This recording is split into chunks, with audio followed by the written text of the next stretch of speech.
प्रधानमंत्री नरेंद्र मोदी शनिवार को 3 दिन के गुजरात दौरे पर पहुंचे। पीएम ने शनिवार शाम वलसाड़ से चुनावी रैली की शुरुआत की। इस रैली में पीएम मोदी ने कहा कि भारतीय जनता पार्टी की प्रचंड जीत का शोर चारों तरफ है। मोदी ने ये भी कहा कि गुजरात के लोगों ने नरेंद्र के रिकॉर्ड को तोड़ने और भूपेंद्र के नए रिकॉर्ड को स्थापित करने का फैसला लिया है। उन्होंने कहा कि चुनाव बीजेपी या उसके प्रत्याशी या भूपेंद्र पटेल या नरेंद्र मोदी नहीं लड़ रहे हैं, बल्कि गुजरात की जनता एक चुनाव लड़ रही है। बता दें कि अपने 3 दिवसीय गुजरात दौरे पर पीएम मोदी 8 रैलियों को संबोधित करेंगे।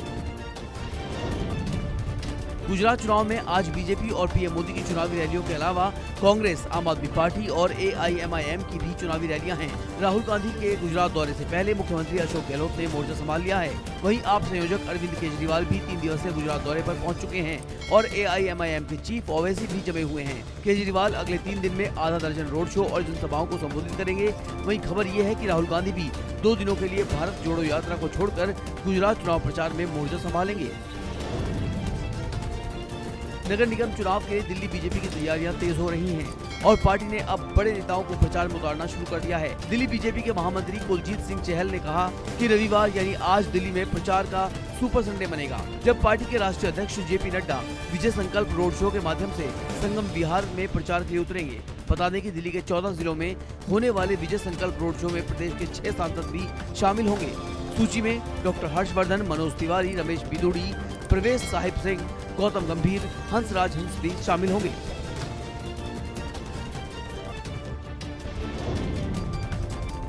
दिल्ली नगर निगम चुनाव के लिए शनिवार को नाम वापस लेने का आखिरी दिन था। इस दौरान 67 उम्मीदवारों ने अपने नाम वापस लिए। अब दिल्ली नगर निगम चुनाव के लिए कुल 1349 उम्मीदवार चुनावी मैदान में बचे हैं, जिसमें से 640 पुरुष और 709 महिलाएं उम्मीदवार हैं। बता दें कि इस बार दिल्ली में 250 वार्ड में चुनाव होंगे।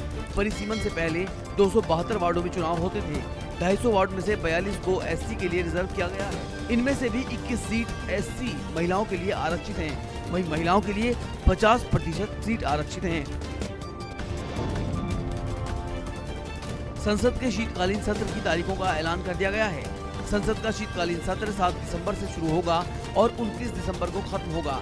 लोकसभा और राज्यसभा ने अलग अलग अधिसूचनाएं जारी करके तारीखें अनुसूचित कर दी हैं। दोनों सदनों द्वारा जारी समान अधिसूचनाओं में कहा गया है कि सरकारी कामकाज की अनिवार्यताओं के अधीन 29 दिसंबर 2022 को सत्र समापन होने की संभावना है। सूत्रों के मुताबिक मौजूदा सत्र पुराने संसद भवन में आयोजित होने की संभावना है, क्योंकि नए भवन का निर्माण साल के अंत तक खिंच सकता है। तेलंगाना में कांग्रेस पार्टी के कद्दावर नेता मैरी शशिधर रेड्डी को पार्टी से बाहर का रास्ता दिखा दिया गया है। उन पर पार्टी विरोधी गतिविधियों का आरोप लगाया गया है। इस बारे में तेलंगाना प्रदेश कांग्रेस कमेटी ने कहा है कि पार्टी की अनुशासनात्मक कार्यवाही समिति ने ये फैसला लिया है। रेड्डी को पार्टी से 6 साल के लिए निष्कासित किया जा रहा है। गौरतलब है कि कांग्रेस ने उन पर ये कार्रवाई तब की जब उन्होंने दिल्ली में केंद्रीय गृह मंत्री अमित शाह से मुलाकात की। कहा जा रहा है कि वो जल्द ही बीजेपी में शामिल हो सकते हैं। मनी लॉन्ड्रिंग मामले में तिहाड़ जेल में बंद दिल्ली सरकार के स्वास्थ्य मंत्री सत्येंद्र जैन का जेल से मसाज कराते वीडियो वायरल हो रहा है। बीजेपी प्रवक्ता शहजाद पूनावाला की तरफ से ये वीडियो पोस्ट किया गया है। वीडियो में सत्येंद्र जैन जेल में मसाज कराते दिखाई दे रहे हैं।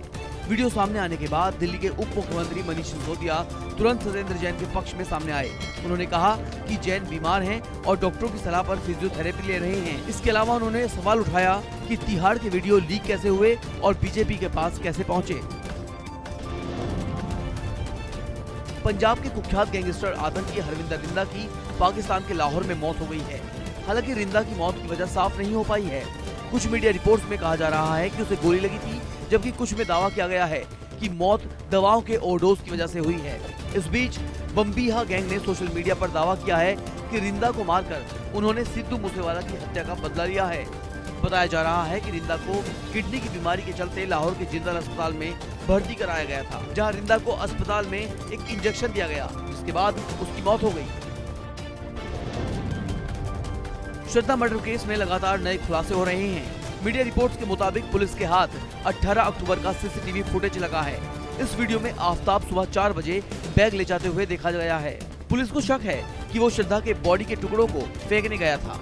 क्लिप में दिख रहा है कि आफ्ताब ने उस रात 3 चक्कर लगाए थे। वहीं दिल्ली पुलिस ने मेहरौली वाले फ्लैट से सारे कपड़ों को जब्त कर लिया है। इनमें श्रद्धा के कपड़े भी शामिल हैं। उन्हें फॉरेंसिक जांच के लिए भेजा जाएगा। हालांकि पुलिस ने कहा है कि वारदात वाले दिन दोनों ने जो कपड़े पहने थे वो नहीं मिल पाए हैं।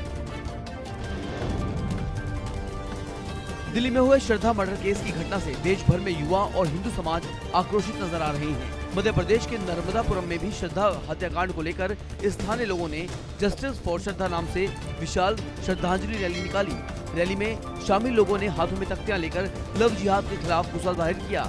रैली में शामिल हुए स्थानीय नागरिकों ने श्रद्धा को श्रद्धांजलि अर्पित की, साथ ही आरोपी को फांसी देने की मांग की। गाजियाबाद के कौशाम्बी स्थित रेडिसन ब्लू होटल के मालिक ने सुसाइड कर लिया है। होटल मालिक अमित जैन ने फांसी लगाकर अपनी जान दे दी। अमित जैन ने दिल्ली के खेल गांव में अपने फ्लैट पर सुसाइड किया। जब उनके बेटे ने पिता को पंखे से लटके देखा तो फौरन उन्हें मैक्स पटपड़गंज अस्पताल ले जाया गया, जहां डॉक्टरों ने उन्हें मृत घोषित कर दिया।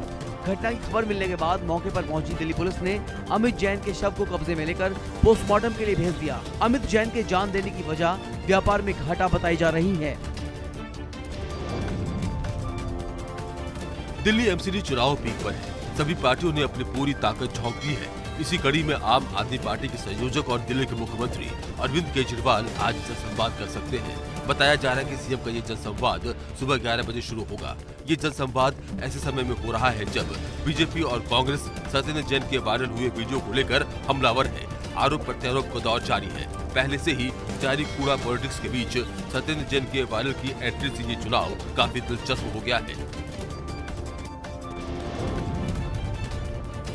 छत्रपति शिवाजी महाराज टर्मिनस और भाईखला स्टेशन के बीच बने कनार्क ब्रिज को ध्वस्त करने के लिए रेलवे मुंबई मंडल मध्य रेल ने शनिवार रात से रविवार रात तक 27 घंटे का मेगा ब्लॉक किया है। मुंबई की सेंट्रल रेलवे लाइन पर मेगा ब्लॉक होने से 27 घंटे लोकल ट्रेन समेत दूसरे राज्यों से आने वाली कई एक्सप्रेस गाड़ियों पर भी असर होगा। रेलवे का ये मेगा ब्लॉक मेन लाइन पर 17 घंटे, हार्बर लाइन पर 21 घंटे और मेन एक्सप्रेस कोचिंग डिपो की यार्ड लाइन पर 27 घंटे का होगा। आज से गोवा में सबसे बड़े फिल्म फेस्टिवल IFFI का आयोजन होने जा रहा है। इस 53वें अंतर्राष्ट्रीय फिल्म समारोह का उद्घाटन आज सूचना और प्रसारण मंत्री अनुराग सिंह ठाकुर करेंगे। इसके अलावा गोवा के राज्यपाल श्रीधरन पिल्लई, मुख्यमंत्री प्रमोद सावंत, सूचना और प्रसारण मंत्रालय के सचिव अपूर्व चंद्रा भी समारोह में मौजूद रहेंगे। इस बार समारोह में 282 फीचर फिल्मों का प्रदर्शन किया जाएगा। अंतर्राष्ट्रीय सिनेमा की नुमाइंदगी करने वाली 180 फिल्में भी इस कार्यक्रम में प्रदर्शित की जाएंगी। यूपी के मुख्यमंत्री योगी आदित्यनाथ आज सहारनपुर दौरे पर रहेंगे। इस दौरान सीएम योगी नगर निगम समेत जिले की सभी 12 नगर निकायों में करीब 100 करोड़ रुपए के विकास कार्यों का लोकार्पण और शिलान्यास करेंगे। इसके बाद दोपहर 3 बजे सीएम योगी यहां जनता रोड शो पर निकाय प्रबुद्ध सम्मेलन को संबोधित करेंगे। निकाय चुनाव के मद्देनजर पूरे जिले के प्रबुद्ध जनों को इस कार्यक्रम में बुलाया गया है। मुख्यमंत्री योगी करीब 90 मिनट तक सहारनपुर में रहेंगे। सीएम योगी के दौरे को लेकर प्रशासन पूरी तरह से अलर्ट हो गया है। उत्तर और मध्य भारत के तापमान में गिरावट के साथ मौसम विभाग ने देश के कई राज्यों में बर्फबारी और बारिश का अलर्ट जारी किया है। मौसम विभाग ने आज जम्मू कश्मीर में हल्की बारिश और बर्फबारी का अलर्ट जारी किया है। इसके अलावा हिमाचल प्रदेश और उत्तराखंड में भी बारिश की संभावनाएं जताई हैं। वहीं केरल में अत्यधिक बारिश की संभावना जताई है। यही नहीं, मौसम विभाग ने आज से देश के 12 राज्यों में भारी बारिश की चेतावनी जारी की है। पहाड़ों पर बारिश और बर्फबारी की वजह से अगले हफ्ते से मैदानों में ठंड बढ़ने का अनुमान जताया जा रहा है। विश्व हिंदू परिषद की हिमाचल प्रदेश इकाई पूरे प्रदेश में आज से 5 दिसंबर तक हित चिंतक अभियान चलाएगी। विश्व हिंदू परिषद के प्रदेश अध्यक्ष लेखराज राणा ने बताया कि हिंदुओं के हितों को ध्यान में रखकर इस अभियान का आयोजन किया गया है। इस अभियान का उद्देश्य लव जिहाद, धर्मांतरण और गौ रक्षा जैसे मुद्दों पर हिंदुओं का ध्यान आकर्षित करना है। इस अभियान का उद्देश्य हिमाचल में 15,000 गांवों के लोगों से जुड़ना है। लीजेंडरी बॉलीवुड एक्ट्रेस तबस्सुम का आज शुक्रवार को 78 साल की उम्र में निधन हो गया। उनके बेटे होशांग गोविल ने बताया कि तबस्सुम का निधन कार्डियक अरेस्ट की वजह से हुआ। उनके बेटे ने बताया कि तबस्सुम को गैस्ट्रिक प्रॉब्लम थी, जिसके बाद उन्हें अस्पताल में भर्ती करवाया गया था। उन्हें डिस्चार्ज भी करा लिया गया था, लेकिन शुक्रवार को उनकी तबीयत बिगड़ गई। उन्हें 2 मिनट के अंदर 2 कार्डियक अरेस्ट आए, जिसके बाद उनकी मौत हो गई। तबस्सुम की आखिरी इच्छा थी कि उनके अंतिम संस्कार के बाद ही लोगों को उनकी मौत के बारे में पता लगे। भरतपुर के कामा से विधायक गहलोत सरकार में राज्य मंत्री जाहिदा खान का एक वीडियो सोशल मीडिया में तेजी से वायरल हो रहा है, जिसमें मंत्री जाहिदा खान माला पहनते वक्त कहते नजर आ रही हैं कि कामा में फूलों की माला से काम नहीं चलेगा, आज तो पक्का ही करके जाएंगे।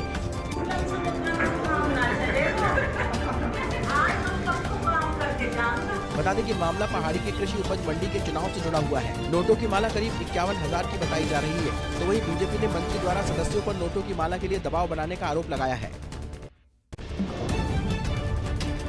बीजेपी के 2 मंत्रियों के खिलाफ गिरफ्तारी वारंट जारी होने पर तृणमूल कांग्रेस छात्र परिषद ने बंगाल के अलीपुर द्वार जिले में प्रदर्शन किया और मिठाइयां बांटी।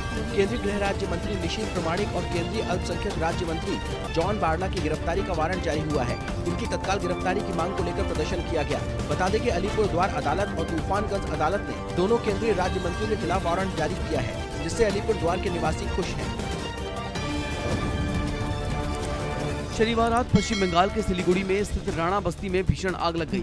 आग की चपेट में आए कई घरों में रखे सिलेंडरों में ब्लास्ट हो गया, जिसकी वजह से आग और भड़क गई। घटना की जानकारी मिलने पर दमकल की आधा दर्जन गाड़ियां मौके पर पहुंची। कड़ी मशक्कत के बाद देर रात तक आग पर काबू पाया गया। आग की वजह से पूरे इलाके में अफरा तफरी का माहौल है। लोगों के आशियाने उनकी आंखों के सामने जलकर राख हो गए। फिलहाल इस आग में किसी के हताहत होने की खबर नहीं मिली है। मध्य प्रदेश के सीहोर से एक किसान की मौत का अजीबोगरीब मामला सामने आया है, जिसने शिवराज सरकार पर सवाल खड़े कर दिए हैं। दरअसल यहां यूरिया खाद लेने के लिए 7 घंटे तक लाइन में खड़े एक किसान की तबीयत बिगड़ने के बाद मौत हो गई। ये मामला सीएम शिवराज सिंह के गृह जिले सीहोर का है। मृतक किसान शिव नारायण के बेटे ने अपने पिता की मौत के पीछे सरकार को जिम्मेदार ठहराया है। वहीं सीएम शिवराज कई बार ये दावा कर चुके हैं कि मध्य प्रदेश में खाद की कोई कमी नहीं है। पंजाब के पठानकोट के हल्का सुजानपुर के एक सरकारी स्कूल में छात्राओं द्वारा मिड डे मील का खाना बनाने का मामला सामने आया है। वहीं इस मामले का वीडियो भी जमकर वायरल हो रहा है। इस वीडियो में स्कूल में पढ़ने गई लड़कियां मिड डे मील का खाना बनाती हुई नजर आई।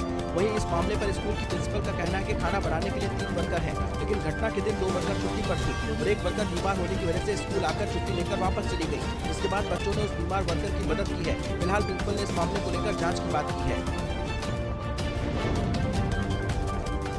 आंध्र प्रदेश के तिरुपति से लाल चंदन के लट्ठों की तस्करी का बड़ा मामला सामने आया है, जहां पुलिस ने कार्रवाई करते हुए तिरुपति जिले के 3 इलाकों से 85 लाल चंदन के लट्ठों के साथ 9 तस्करों को गिरफ्तार किया है। बता दें कि पुलिस के मुताबिक गुप्त सूचना के आधार पर लाखों रुपए के 85 लाल चंदन के लट्ठों को बरामद किया है। साथ ही 4 दोपहिया वाहन और एक माल वाहक को भी जब्त किया गया है। फिलहाल पुलिस चंदन तस्करी के मामले में चंदन तस्करों की तलाश की जा रही है और गिरफ्तार आरोपियों से पूछताछ हो रही है। तस्वीरें पश्चिम बंगाल के बांकुरा जिले की है, जहां ये शख्स अजीबोगरीब तरीके से एक गाड़ी के साथ चल रहा है और भौंक रहा है और इन जनाब का ये वीडियो सोशल मीडिया में तेजी से वायरल भी हो रहा है। तस्वीरों में दिख रहे शख्स का नाम है श्रीकांत कुमार दत्ता, लेकिन यहाँ के एक अधिकारी से उनके राशन कार्ड पर दत्ता की जगह कुत्ता लिख गया। इससे नाराज श्रीकांत ने अपना विरोध अधिकारी के सामने कुछ ऐसे किया। श्रीकांत को ऐसा करते देख वीडियो भी घबरा गए और तुरंत उसका नाम ठीक करने के आदेश दिए।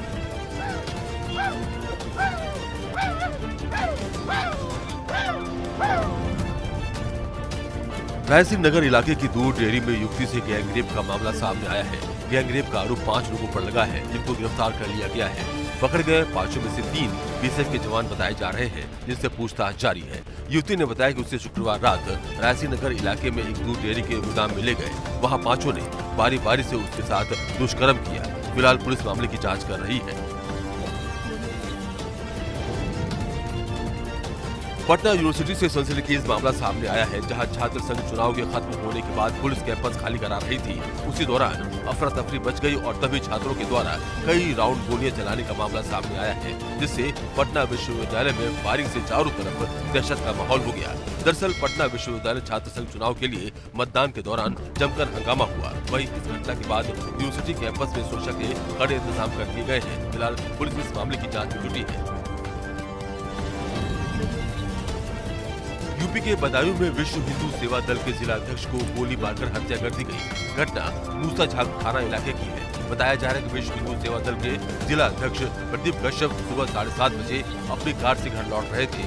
इस दौरान गांव के नजदीक रास्ते में कार रुकवाकर उनकी गोली मारकर हत्या कर दी गई। परिवार वालों ने गाँव के लोगों पर हत्या का आरोप लगाया है। उनका कहना है कि प्रदीप से कोटे को लेकर विवाद हुआ था।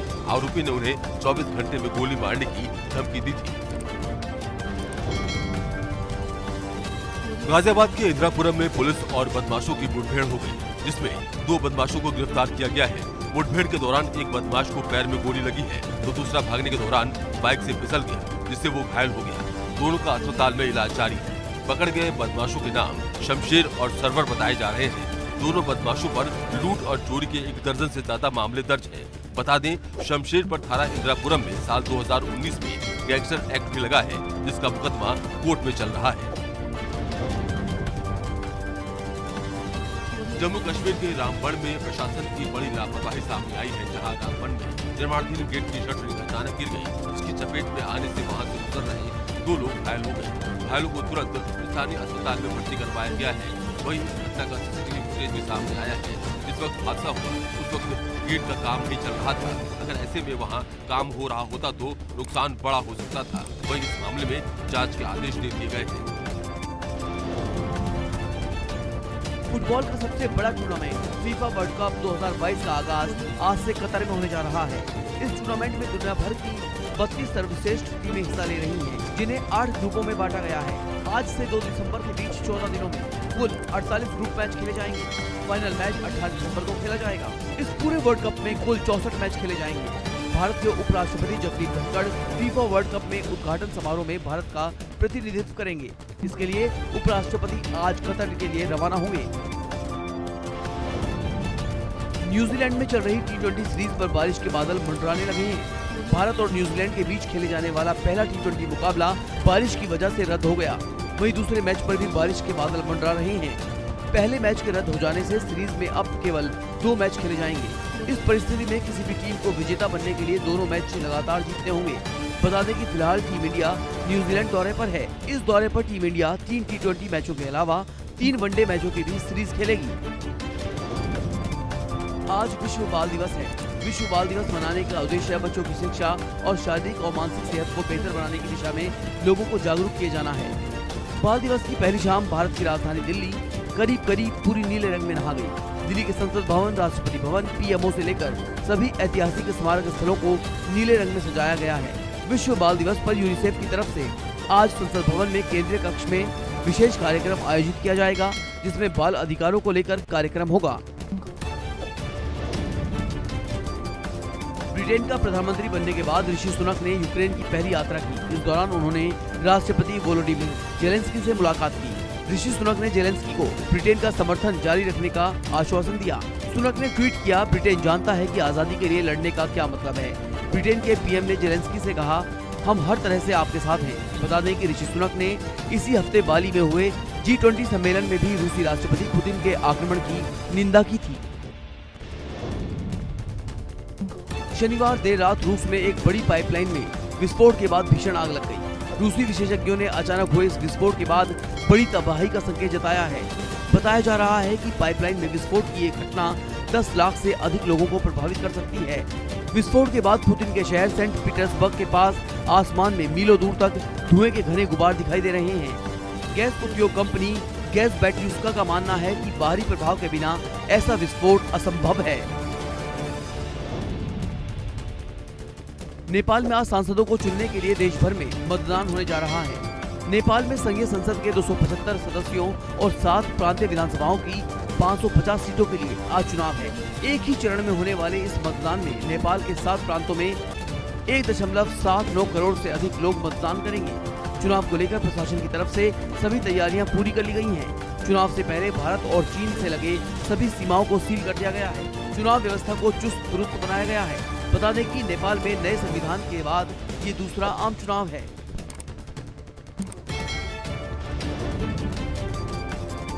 कजाकिस्तान में मध्यावधि चुनाव के लिए आज मतदान किया जाएगा, जिसमें मौजूदा राष्ट्रपति कासिम जमारत तोकाइफ को जीत मिलने की स्पष्ट संभावना जताई जा रही है। तोकाइफ के खिलाफ 5 उम्मीदवार मैदान में हैं। तोकाइफ ने लंबे समय से कजाकिस्तान के सहयोगी रूस से देश को दूर रखने के लिए कदम उठाए हैं, जिनके बीच आज ये चुनाव हो रहे हैं। बता दें, चुनाव जीतने वाले को 7 साल का कार्यकाल मिलेगा।